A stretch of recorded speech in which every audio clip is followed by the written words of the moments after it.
जब मंडल कमीशन के मामले पर कांग्रेस ने एक अलग किस्म की धारा ली सदन के भीतर, लोकसभा के भीतर, उसके बाद से कांग्रेस का राजनीतिक अस्तित्व लगातार कमजोर होता गया, हिंदी भाषी राज्यों में भी और केंद्र में भी और इवन दक्षिण में भी। क्यों?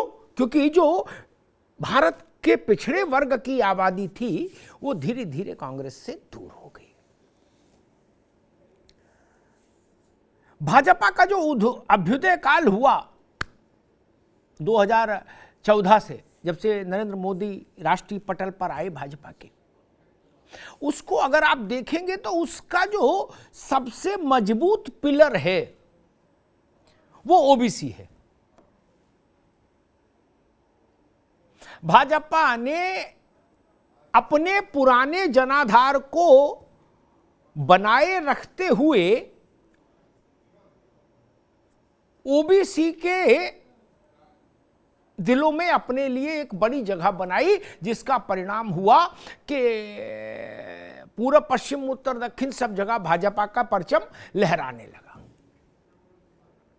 तमाम राज्यों में सरकारें बनी, केंद्र में 2 बार अपने बलबूते बड़ी मेजॉरिटी की सरकार है।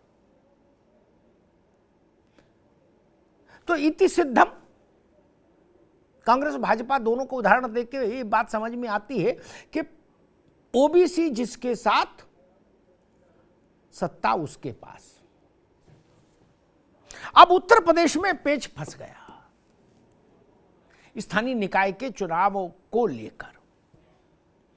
कल हाईकोर्ट ने एक फैसला दिया, उसने कहा कि भाई जो सरकार ने ओबीसी के रिजर्वेशन की व्यवस्था की है वो उसका तरीका न्याय संगत नहीं है, इसलिए उसको निरस्त करते हैं और सारी जो ओबीसी के लिए आरक्षित सीटें हैं वो जनरल हो जाएंगी, और कहा तत्काल चुनाव कराइए।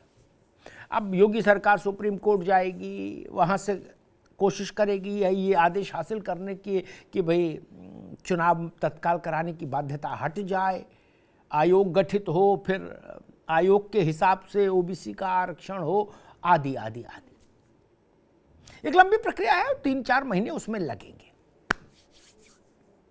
इसीलिए कहा जा रहा है कि मई से पहले चुनाव की उम्मीद नहीं स्थानीय निकाय की। ये इसका एक पहलू है।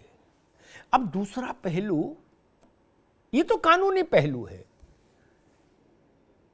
जो कागज पत्तर, वकील, कोर्ट, कचहरी तय करेंगे। दूसरा पहलू है सियासी। आप देखिए उत्तर प्रदेश में सारे राजनीतिक दल जो भी गैर भाजपा दल हैं, उनमें अचानक से कल से एक नई ऊर्जा, नई चेतना, नया प्राण आ गया कि नहीं? सब मैदानी जंग में कूद पड़े। सपा ने कहा कि आरक्षण बचाओ यात्रा निकालेंगे, आम आदमी पार्टी ने भी कहा हम भी 2 तारीख से सड़क पर उतरेंगे, बसपा ने, बहन जी ने 30 तारीख को बैठक बुलाई है लखनऊ में, उसमें विशेष रूप से कहा है कि बसपा से जुड़े जो ओबीसी नेता हैं वो जरूर आए। इसका मतलब बस बहन जी भी ओबीसी को दिमाग में रख के कुछ कह रही हैं। और इस मसले की व्याप्ति मालूम कितनी है, उसके लिए एक छोटा सा उदाहरण दे देता हूं आपको।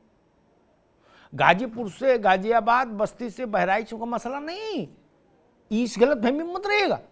दिल्ली यूनिवर्सिटी, देश की बड़ी यूनिवर्सिटी, नामी यूनिवर्सिटी, दिल्ली यूनिवर्सिटी के टीचर जो ओबीसी संवर्ग के हैं, उन लोगों ने एक सभा बुलाई है। किस पर? ये उत्तर प्रदेश के घटनाक्रम पर। आप सोच रहे लामबंदी किस कदर है, खदबदाहट कितनी बड़ी है, धरती ढोल रही है राजनीति की, जान लीजिए। और इसी धरती के ढोलने में विपक्षी दलों को लग रहा है कि यही है राइट टाइम बेबी, इसी समय हथौड़ा मार लोगे तो कुछ पा जाओगे। और भाजपा के लिए यही मुश्किल समय है, और उसके सामने सबसे बड़ी चुनौती ये है कि वो इस बात से पिछड़ों को संतुष्ट रख पाए कि वह उनके हितों के संरक्षण के लिए प्रतिबद्ध है। क्योंकि सारे विपक्षी दल इसी बात को जमीन तक ले जाएंगे, निचले स्तर तक, ग्रास रूट लेवल तक, कि भाजपा मिजाज से आरक्षण की विरोधी है। आपको बिहार का प्रसंग याद होगा ना, जब लालू नीतीश एक साथ मिलकर चुनाव लड़े थे, इसी आरक्षण के मसले पर भारतीय जनता पार्टी हार गई थी चुनाव और लालू जी और नीतीश जी की युति जीत गई थी। इसलिए भाजपा के लिए यह समय कठिन है। स्थानीय निकाय का चुनाव तो आज नहीं कल हो जाएगा, लेकिन ये अगर फांस धस गई मन में ओबीसी के, तो भाजपा को मुश्किल हो जाएगी। स्थानीय निकाय का चुनाव तो अब छूट गया पीछे। अब जो मेरी समझ कहती है वो ये कि भाजपा आरक्षण विरोधी है, ये स्थापित करने की कोशिश गैर भाजपा दल करेंगे पूरी शक्ति लगाकर। और भाजपा को जमीन पर, गांव में, खेत में, खलिहान में, चौराहे में, मोहल्ले में, बाजार में, हाट में इस विपक्ष की कोशिश की काट करनी होगी। अब इस कोशिश और इसकी काट, इसके बीच में जो जबर पड़ेगा वही एक धारणा स्थापित कर देगा ओबीसी के मनह पटल पर। अब लड़ाई इस बात की है जो मुझे समझ में आ रही। ये बात ठीक है कि अब स्थानीय निकाय तो पीछे छूट गए जी। चुनाव होगा, कब होगा, मार्च में होगा, जनवरी में होगा, अप्रैल में होगा, मई में होगा, छोड़ो। अब मसला ये आ गया, बसपा में ऊर्जा आ गई इतनी सर्दी में भी तत्काल, ठीक। आम आदमी पार्टी ने भी कहा कि उत्तर प्रदेश में हम भी निकलेंगे। समाजवादी पार्टी चूंकि सबसे बड़ी विपक्षी दल है, इसलिए उसकी एक भूमिका बनती ही थी, ठीक। तो सारा विपक्ष एक साथ गैल्वनाइज हो गया एक मुद्दे पर कि बीजेपी पिछड़ा विरोधी है।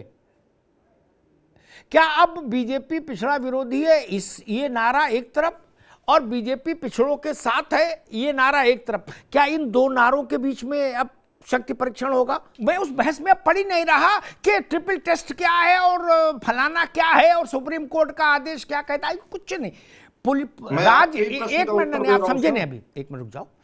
राजनीति कठिन शब्दों से, कठिन विषयों से नहीं होती। राजनीति के लिए बहुत सरल एक मुद्दा क्रिएट होता है, उसी पर राजनीति घूमती है, ठीक जी। मंदिर, तो मंदिर, राम मंदिर, इतने पर राजनीति घूमी। उसके पीछे के जो एक ट्रक भर कागज थे वो थोड़ी ना पढ़े किसी ने जी। 150 साल के फैसले थे अदालतों के, किसको ने पढ़े? किसी ने नहीं पढ़े, न विरोध करने वालों ने, न पक्ष करने वालों ने। वही मैं कह रहा था। आपको ये बात समझ में आती है? मैंने शुरुआत में कहा था कि कांग्रेस ने अपने उसमें एक बड़ी गलती की। राजीव गांधी के समय में मंडल पर जब हाउस में चर्चा हुई तो कांग्रेस ने जो रुख लिया, उस रुख ने कांग्रेस और पिछड़ों के बीच में जो दरार डाली वो आज तक नहीं भरी। और उस दिन से कांग्रेस के शरीर को सूखने की बीमारी लगी, सूखा रोग, और सूखते सूखते ये स्थिति बन गई। आप देख रहे हैं कि अब पिछड़ा वाला मसला जमीन पर पूरी तरह से आ चुका है। सारा विपक्ष एक ही मुद्दे पर केंद्रित हो गया। ट्रिपल टेस्ट, कमीशन, फलान ढिकान, हाई कोर्ट, सुप्रीम कोर्ट, अधिसूचना, इस सब कोई मतलब नहीं। अब अर्जुन की दृष्टि चिड़िया की आंख पर आए कि यहां पर ठहरी है कि गांव गांव ये कहो कि भाजपा पिछड़ा विरोधी, और भाजपा की ये जिम्मेदारी है, उसको ये करना होगा। निकाय का चुनाव हो नहीं हो उससे कोई बहुत फर्क नहीं पड़ रहा। फर्क इससे पड़ेगा कि भाजपा इस प्रचार का काउंटर कर पा रही है कि नहीं, ठीक। अखिलेश यादव को कल से आज तक सुनिए, मायावती को सुनिए, ठीक। दो बड़े नेताओं को सुनिए, बड़ा फोकस्ड अप्रोच है एक लाइन की कि आरक्षण बचाना है। निकाय तो छोड़ो, अब जो निकाय तो गया पीछे, बात आ गई कि आरक्षण बचाओ। ये सीधे अपील करती ना जाके जो लाभान्वित वर्ग होता है उसको। और इस मुद्दे में जान है, ये बात तकी साहब की पार्टी भी समझ गई, तभी उनने कहा कि हम भी आ रहे हैं 2 तारीख से। जय भाई यास्मीन, क्या उत्तर प्रदेश में पिछड़े को आरक्षण की लड़ाई सबसे बड़ा मुद्दा बनने जा रही है? यूपी की राजनीति में माइनॉरिटी का मसला उठा देंगे तो जो कुछ है वो भी चला जाएगा। ये बात सपा भी जानती है, बसपा भी जानती है, सब जानते हैं। मसला सिर्फ इतना है, पिछड़ा, फिर मैं दोहरा दूं, पिछड़ा, दाएं बाएं नहीं, सियासत में पगडंडी बड़ी सक्रिय होती है, रपट जाता है आदमी, गिर पड़ता। भाई ये राघवेंद्र जी ये सवाल नोट कर लो, जेबा यास्मीन करीब पहले अपना हक पाओगे तब ना दूसरे के दिलाओगे। आपकी पार्टी को भी समझ में आया कि दिल्ली एमसीडी का मेयर का चुनाव ठीक है, लेकिन यहां मुद्दा गर्म है, इसमें थोड़ा सक्रिय होना जरूरी, इसमें कूदो पहले, क्योंकि आरक्षण से बड़ा कोई सेंसिटिव मुद्दा है ही नहीं राजनीति में, जान लीजिए। क्या बाकी सब मुद्दों में मेहनत करनी पड़ती है, सूखी लकड़ी है क्या, जरा माचिस लगाओ आग तापो। आरक्षण से बड़ा मुद्दा ही नहीं भाई, इशारे में काम हो जाए, बाकी सड़क बिजली पानी इस ठंड में कौन सड़क पे निकलेगा धरना देने। तो आपने भी ऐलान कर दिया कि 2 तारीख से जय घोष होगा आरक्षण के लिए। आम आदमी पार्टी को अभी जन्मे हुए बहुत समय नहीं हुआ, और जब वो जन्मे थे उसके बाद उनकी सोच थोड़ी दूसरी थी। वो कहते थे जात की राजनीति ठीक नहीं, लेकिन अब वो सच्चाई समझ गए कि मुक्ति कहां है, मोक्ष कहां से मिलेगा, तो वो आ गए उसी ट्रैक पर जिस पर सपा है, जिस पर ओम प्रकाश राजभर की पार्टी है, जिस पर बसपा है, कि भैया आरक्षण बचाओ का आंदोलन करेंगे। ये इस आरक्षण की तासीर को समझिए राघवेंद्र बाबू। एक बात कह के, बाकी आपने सबके सुने, उत्तर दीजिएगा। एक बात, रुक जाओ भाई तकी साहब, एक बात कह के आ रहा हूं मैं, फिर इस पर जोर दे दूं कि ताकि बहस दाएं बाएं ना भागे। आरक्षण कितना बड़ा मुद्दा होता है, इसमें आकृति दिखे स्थूल ये भी जरूरी नहीं, परछाई भी दिख जाए ना राघवेंद्र बाबू, है तो नुकसान हो जाता है भरपूर। बिहार का चुनाव आपको याद होगा, भागवत जी का एक छोटा सा बयान आया तो उन्होंने कहा आरक्षण खत्म कर दो, कहा समीक्षा। लालू जी ने उसको ठीक से इलेक्शन के प्लेटफॉर्म पर पिच किया और भारतीय जनता पार्टी जमीन पे आ गई। तो आपको तो पता कि आरक्षण का मसला कितना खतरनाक होता है राघवेंद्र जी। अब ये सब लोग एक ही मुद्दे पर एक साथ आ गए कि जी उत्तर प्रदेश में आरक्षण बचाव के लिए निकलेंगे, इसका मतलब उत्तर प्रदेश में आरक्षण खतरे में है, ये भी बताएंगे लोग। इसकी काट कैसे होगी मित्र? मसला इतना सीधा नहीं, ठीक ना। और भाजपा के लोगों को इस बात का अंदाज है, व्यक्तिगत टीवी पे तो नहीं मानेंगे, व्यक्तिगत तौर पे है अंदाज कि मामला थोड़ा कठिन है, और पश्चिमी उत्तर प्रदेश की भाषा में कहें तो केड़ा है इस बार, ठीक, क्योंकि सेंटिमेंट्स की लड़ाई है, वोट की लड़ाई नहीं है, अभी सेंटिमेंट्स की लड़ाई है। और एक बात जान लीजिए भैया, 15 नवंबर को उत्तराखंड, जहां आपकी ही पार्टी की सरकार है, वहां के चीफ सेक्रेटरी ने चिट्ठी भेजी, या उन्होंने वहां आयोग वो बनाया ट्रिपल टेस्ट के लिए, सूचना भी आई 15 नवंबर को आपके पास। उन्होंने कहा हम कुछ मदद चाहिए होगी उत्तर प्रदेश से, इस सिलसिले में उन्होंने चिट्ठी लिखी थी। फिर आपने क्यों नहीं बना दिया? एक। दूसरा, राज्य पिछड़ा वर्ग आयोग क्यों नहीं बना? भाई राज्य पिछड़ा वर्ग आयोग तो ये ओम प्रकाश राजभर की पार्टी ने रोक ली ना, अखिलेश यादव की पार्टी ने रोक लिया कि ना बनाओ, क्यों नहीं बना? ये सवाल, ये अब मैं इसीलिए कह रहा हूं, ये लड़ाई सेंटिमेंट्स की है मित्र, और पिछड़ों में सेंटिमेंट का ही सारा मसला है। बिहार का उदाहरण हमारे सामने है, इसलिए ये भी ना कहो कि 20 साल पुरानी राजनीति कर रहे हैं। बिहार में इसी मुद्दे पर खेला हुआ था। आप तो अभी नए प्लेयर हो यूपी में, और आप तो सीधे मोर्चा खोल दिए। थोड़ा रुक जाओ, पहले जो आप देवरानी मानो अपने को यूपी में, अभी बड़ी जिठानियां हैं उनकी तो सुनो पहले, रुको तो भाई, आप तो कुछ तो समझो। जेबा यास्मीन, एक मिनट राघवेंद्र भाई, एक मिनट देखो, एक बात हम बताएं, इन सब मेरी थोड़ी सी समझ अलग चलती है। मैं मानता हूं इन आंकड़ों पाकड़ों से कोई सेंटिमेंट पे फर्क नहीं पड़ता। सेंटिमेंट तो एक किसी भी इमोशनल इशू पर खड़ा हो जाता है। बिहार में क्या चुनाव किस लिए हार गए थे? मोहन भागवत ने क्या खत्म कर दिया था? नहीं, मोहन भागवत खत्म कर भी नहीं सकते। मोदी जी ने रैली करके कहा कि मैं जब तक जीवित हूं कोई माई का लाल आरक्षण को छेड़ नहीं सकता, उसके बावजूद भी बिहार ने हरा दिया था। उन्होंने कहा ना भैया कुछ तो होगा, नहीं तो बोले कैसे भागवत जी। लो गई भैंस पानी में, मेरी मेरी चिंता वो है जिस पर मैं बहस करना चाहता हूं। मैं इस पे बहस ही नहीं करना चाहता कितने शौचालय बने, कितनी रोड बनी ना। ये आरक्षण बिल्कुल अलग मुद्दा है राघवेंद्र जी। जेबा यास्मीन, वो भारतीय जनता पार्टी कह रही है कि भाई आप आउटडेटेड इशू लेके आई हैं, आउटडेटेड स्टाइल में उठा के लाई हैं, और पिछड़ों के लिए जितना उसने किया है उसके आधार पर उसको भरोसा है कि पिछड़े उसके साथ खड़े रहेंगे। मेरे दिमाग में एक बात आगे कह दूं, बड़ी अच्छी चीज़ है। जेबा यास्मीन से मैं कहूँगा केशव जी का समर्थन उतना वोकल होके मत करिए, उनके प्रति हमदर्दी नहीं जताइए कि आपके यहाँ स्वामी प्रसाद मौर्य जी की महत्वाकांक्षाएं जाग जाए और वो कहेंगे जी आप अपनी पार्टी में हमको रखो आगे, तो बड़ा मुश्किल हो जाएगी। ये तो केशव प्रसाद को संभाल लेंगे, आप क्या करोगे? ये भी बड़ा मसला है, इसलिए ये भी ध्यान रखो। मंडल के बाद जो तीखी राजनीति शुरू हुई थी, विशुद्ध जाति आधारित राजनीति, मुझे लग रहा है निकाय का चुनाव गया पर्दे के पीछे, बैक सीट पे। अब वो खाली सियासत आ गई है उत्तर प्रदेश में, जो मंडल के समय थी। जिस राजनीति ने देश में मुलायम सिंह यादव, लालू या प्रसाद यादव, नीतीश कुमार, इन सबको एज ए लीडर स्थापित कर दिया। अब ये उत्तर प्रदेश में कम से कम पिछड़ों का मामला उतना ही नाजुक हो गया है। आप इस धारणा से सहमत हैं कि नहीं कि फैसले अदालतें देती हैं, लेकिन उनका नफा नुकसान पार्टियों के हिस्से जाता है, चाहे नफा हो चाहे नुकसान। अदालत तो चुनाव में होती नहीं कि उसके सिर नफा नुकसान जाए। वो तो फैसला दिया, जज साहब ने कोर्ट एडजर्न की, वो अपने चेंबर में चले गए, बाकी आप जानो, आपका मुकद्दर जाने। डूब भी गई पार्टियां फैसलों में और तर भी गई फैसलों से। देखो एक बात कहें त्रिपाठी जी, कांग्रेस को प्रणाम के साथ मैं एक बात कहूंगा, प्रणाम करते हुए, 71 का चुनाव पाकिस्तान को पराजित करने के बाद नहीं हुआ था, उससे पहले हो गया था। कई लोगों को भ्रम है कि बाद में हुआ था ना, पहले हो गया था। उस समय देश में भूख, गरीबी बहुत ज्यादा थी। अब तो देश अपने आप भी बहुत अच्छा है उसके मुकाबले, ठीक। तब तो जीवन कैसा था, संघर्षपूर्ण, हम जानते ही हैं, ठीक। लेकिन इंदिरा गांधी को जरा वोट मिला। अगर भूख, गरीबी, भय, अपराध, इनसे वोट नहीं मिलता होता तो 77 में इंदिरा गांधी हार गई होती ना। तब तो पेट भर खाना नहीं था।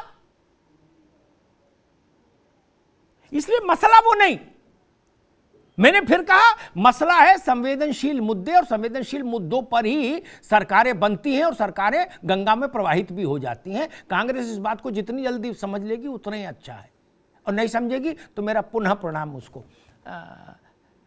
सैयद मोहम्मद तकी,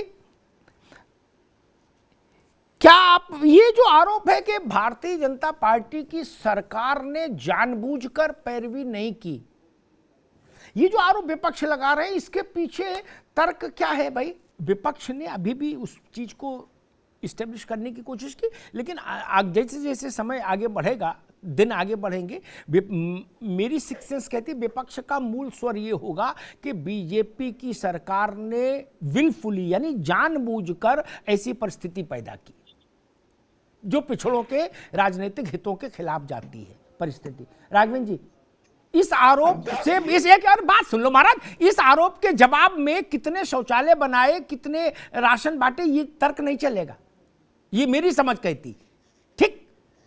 पिछड़े इस बात का जवाब जरूर चाहेंगे कि जब ये बात 12 साल पहले सुप्रीम कोर्ट लिख चुका कि बिना आयोग के ट्रिपल टेस्ट से गुजरे हम रिजर्वेशन अलाउ नहीं करेंगे, ठीक, तो ऐसा क्यों किया? और 2 घटनाएं मैंने बताई। 15 नवंबर की चिट्ठी आई हुई रखी है लखनऊ में, राज्य पिछड़ा वर्ग आयोग नहीं, वो होता तो शायद सरकार को सलाह देता। मैं एक और चीज देख रहा हूं, ओबीसी के आरक्षण की अनदेखी, इससे मुद्दा शुरू होगा जमीन पर और वो धीरे धीरे मुड़ जाएगा, उसकी परिणति हो जाएगी कि जात आधारित जनगणना। क्यों? क्योंकि 6 तारीख से नीतीश बाबू, अरे रुको भाई तकी साहब, 6 तारीख से नीतीश कुमार वहां बिहार में शुरू करा रहे हैं। अब बिहार और यूपी में अंतर तो है नहीं, बीच में गंगा है, तो बिहार में जब जात की जनगणना शुरू हो जाएगी और यूपी में लोग कंबल ओढ़ के सोएंगे, ऐसा तो नहीं होगा। ऊपर से ये आरक्षण का मुद्दा भी आ गया। बड़ी कठिन है डगरपन घट की। जवा यास्मीन, ये पिछड़ों के आरक्षण का मुद्दा मुझे लगता है कि ये पहला अध्याय है कथा का, और पांचवा अध्याय समापन वाला होगा, वो जाके फिर होगा जातिगत जनगणना। क्या आपको लगता है कि भाजपा और कांग्रेस, ये जो दो राष्ट्रीय पार्टियां हैं, उन दोनों को जाति आधारित जनगणना पर अब पुनर्विचार करना होगा उस मांग पर? क्योंकि बिहार में जाति आधारित जनगणना शुरू हो जाने के बाद देश भर में इसको लेके कुछ राज्यों ने इसमें विधानसभा में प्रस्ताव भी पारित किया हुआ है। महाराष्ट्र में जब उद्धव की सरकार थी तो प्रस्ताव पारित हुआ था। ये एक बड़ा वो बनेगा, दबाव बनेगा बिहार से। वो विपक्ष की काबिलियत है, वो कितना भुना पाते ने। त्रिपाठी जी, जाति आधारित जनगणना पर कांग्रेस को भी रुख लेना होगा। केवल एक टी शर्ट पहन के भारत जोड़ो यात्रा पर राहुल जी के निकलने भर से कल्याण नहीं होगा पार्टी का। ये मुद्दा इतना बड़ा हो जाएगा। ठीक, जैसे मैं एक उदाहरण दूं, एक बात आपकी समझ में आई लेकिन देर से आई। यूपी के चुनाव में प्रियंका जी देख रही थी, ठीक, राज्य कर्मचारियों के नेताओं का एक प्रतिनिधिमंडल प्रियंका जी से मिला। ये बता रहा हूं अंदर की बात, ठीक, अभी तक नहीं बताई लेकिन आज जरूरत है बता ही दूं। उन्होंने प्रियंका जी से कहा कि भाई आप ओपीएस का इसमें वो कर दो वादा अपने घोषणा पत्र में। प्रियंका जी ने कहा भाई नहीं, ये नहीं हो सकता, ये कैसे हो सकता है, वो तो संभव नहीं होगा, वो तो ए है, दिस है, दैट है। उन्होंने अंग्रेजी में एक पूरा उनको, उन्हें भी नहीं हो सकता तो फिर नमस्ते, फिर ठीक है, चाय पिलाओ, चले हम भी। क्या बोले, कर दो तो हम लोग आपके लिए लगे। क्या उस वक्त कांग्रेस को समझ में नहीं आया, लेकिन बाद में आ गया, और जहां आ गया वहां कुछ फायदा ही हुआ। त्रिपाठी जी, कुछ तो इज्जत बची। ओपीएस भी नहीं पकड़े होते तो हिमाचल में भी गए थे, है ना। तो मैं समझना चाह रहा हूं, क्या ऐसा कोई कांग्रेस में है कि भाई अब जाति आधारित जनगणना पर कोई एक स्टैंड लें, या केवल भारत ही जोड़ेंगे? एक बड़ा गंभीर प्रश्न जो अभी हमने इस बहस के अंत में जिसको एड्रेस किया, मुझे लगता है जाति आधारित जनगणना का विषय दक्षिण से लेके और पूर्व पश्चिम उत्तर दक्षिण चारों दिशाओं में तूल पकड़ेगा और एक बड़ा पॉलिटिकल इशू बनेगा। जनवरी के फर्स्ट वीक से बिहार सरकार उसको ऑफिशियली करना शुरू कर रही है, ठीक, वो कर करा के उसका आंकड़ा जारी करेंगे। जब बिहार आंकड़ा जारी करेगा ऑफिशियल, तो बाकी राज्यों में बवाल मचेगा। क्या भारतीय जनता पार्टी के लिए पॉलिटिकली ये मुश्किल हो जाएगा जाति आधारित जनगणना के विरुद्ध स्टैंड बनाए रखना? एक बड़ी रोचक टिप्पणी मेरे जहन में आ रही है, राजनीतिक दलों को सलाह दूंगा। एक दौर था जब शिवपाल जी सारे सपा विरोधी दलों की आंख के तारे थे, सब उनकी तारीफ करते थे मन से, इंक्लूडिंग कांग्रेस, बीएसपी, भाजपा, सब कहते थे शिवपाल जी के साथ बड़ा अन्याय हुआ। तब भी मैं व्यक्तिगत बातचीत में कहता था कि भैया उधर दांव नहीं लगाओ, बाद में नुकसान रोगे। क्या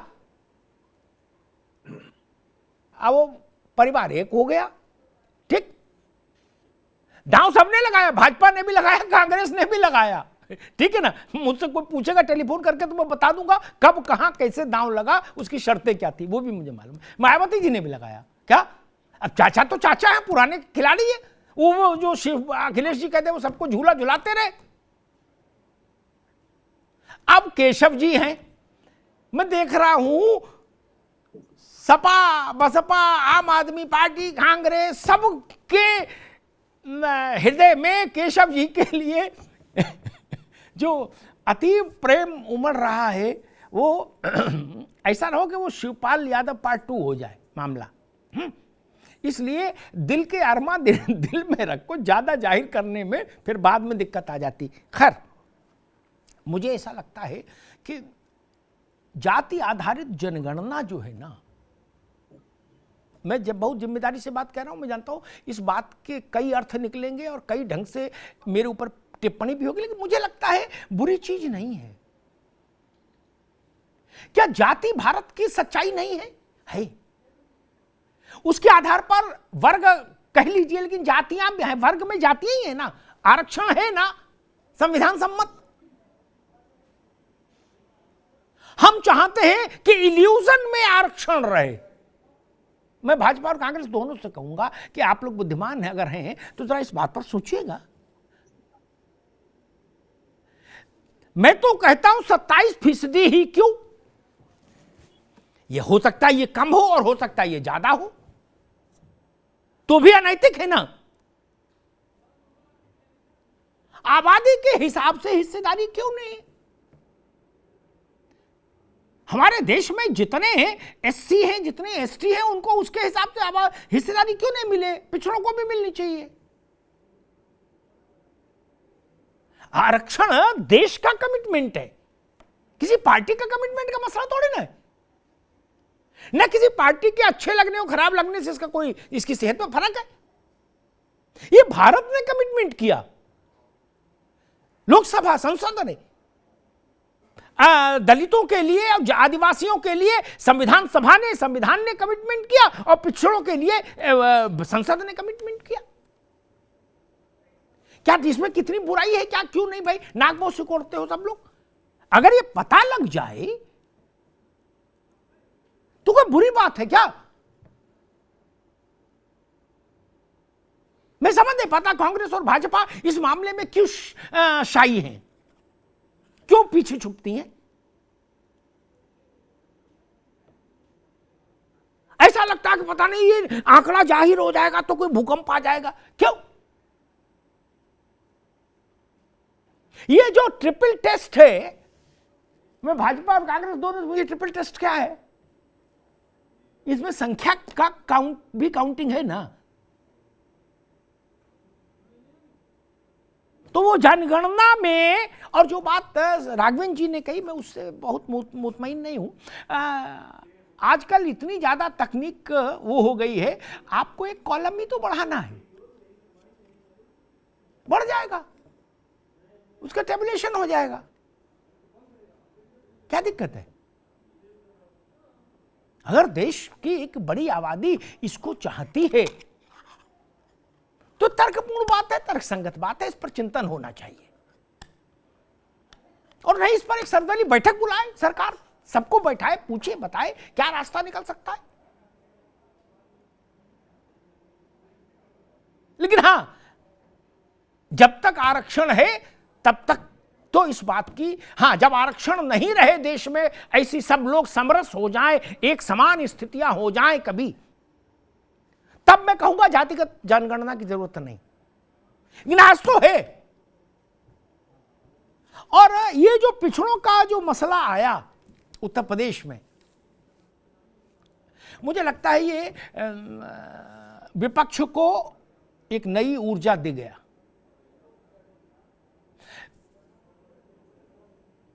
बोफोर्स का इशू टेक्निकली कितनों को पता है?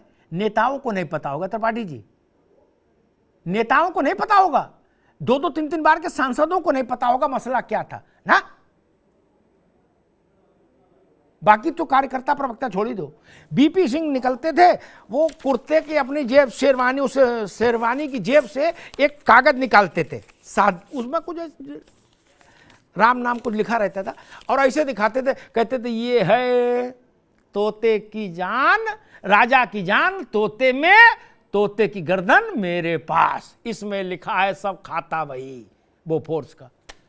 उनके आने के बाद जब वो प्रधानमंत्री रह लिए, फिर हट गए, मैं मिला उनसे, मैंने पूछा कि राजा साहब वो आप दिखाते थे वो क्या? तो हंसे, अरे बोले अग्निहोत्री जी क्या, वो कुछ था ही नहीं। लेकिन कांग्रेस का तो जो होना था वो हो ही गया था। त्रिपाठी जी गलत तो नहीं कह रहा, आपकी तो जल समाधि हो ही गई थी है उस प्लेन कागज से। कौन जानता ट्रिपल टेस्ट, कौन जानता हाई कोर्ट, कौन जानता सुप्रीम कोर्ट, कौन जानता महाजन केस क्या है, एटा इटावा, फरुखाबाद, आजमगढ़, मऊ, घोसी, पडरौना, कोई किस जानता है महाजन केस? अरे जो जिले में वकालत कर रहे हैं वो तक तो पढ़े नहीं होंगे महाजन केस, जरूरत ही नहीं। जिसकी चर्चा उमेश जी कल कर रहे थे। एक लाइन का नारा होगा, आरक्षण बचाओ। बीजेपी यही तो पूछे कि आरक्षण ले कौन जा रहा, कहां जा रहा, पूछते नहीं, वो लगातार कहते रहेंगे आरक्षण बचाओ। क्या ये आगे आगे भागेंगे आरक्षण बचाओ का नारा लगा के, आप पीछे पीछे भागिए, आरक्षण बचा हुआ है। इसी के बीच में जनता मन बनाएगी। अभी जनता को तय करना है कि किसकी बात में सच्चाई है। जेबा यास्मीन, सैयद मोहम्मद तकी, उमेश यादव, कांग्रेस, ये लोग एक तरफ भागेंगे, गली गली में आरक्षण बचाओ, आरक्षण खतरे में। राघवन जी को इनके पीछे पीछे भागना पड़ेगा, हर गली में ये कहना पड़ेगा ना, ये झूठ बोल रहे, आरक्षण सुरक्षित महफूज है। ये स्थिति तो पैदा हो गई। इससे अगर कोई इनकार करता है तो फिर वो दृष्टि दोष का शिकार है। कांग्रेस को अभी थोड़ा अभी शीतलहरी ज्यादा है, 14 के बाद थोड़ा सूर्य बदलेगा तो थोड़ी सूर्य में गर्मी आएगी, तो इनको भी समझ आएगी कि ये हाइपोथेटिकल जो इश्यूज हैं इनसे बहुत लाभ नहीं होता। ये ट्विटर पे ही चलते हैं, बाकी कहां चलते। आपकी टी शर्ट इशू बन जाए तो उससे पार्टी का कोई लाभ है नहीं। या आप ऐसे इशू उठाओ जिनका कोई समझ ही नहीं आए सूर्य पैर। उत्तर प्रदेश की जमीन और बिहार की जमीन जातीय चेतना के मामले में अन्य राज्यों से ज्यादा फर्टाइल है, यह भी ध्यान रखिए। क्योंकि सामाजिक न्याय से जुड़े जितने बड़े राजनेता यहां से आए हैं उतने और राज्यों से नहीं आए। इसलिए भी मुझे लगता है ये मुद्दा यहां निर्णायक बनेगा, बड़ा बनेगा। अब भाजपा को एक पॉलिटिकल लड़ाई तो लड़नी होगी जमीन पर पिछड़ों के मसले पर, सपा से, बसपा से, कांग्रेस से, आम आदमी पार्टी से, यानी सारी नॉन बीजेपी फोर्सेस से उसको लड़ना होगा। वो अलग अलग रहेंगी नॉन बीजेपी फोर्सेस, लेकिन उनका इशू एक होगा। अखिलेश जी की यात्रा अलग चलेगी, मोहम्मद तकी की यात्रा अलग चलेगी, बहन जी का सम्मेलन 30 तारीख को अलग है, वो भी ओबीसी का ही है, लेकिन सबका लक्ष्य एक ही हुआ है कि बीजेपी को घेरो ओबीसी के मसले पर। उस फंदे से बीजेपी को निकलना होगा, वहां पर बीजेपी के कौशल का इम्तिहान हो जाएगा। किसमें कितना है दम, आ देखे जरा, वो स्थिति तो आगे उत्तर प्रदेश में। धन्यवाद।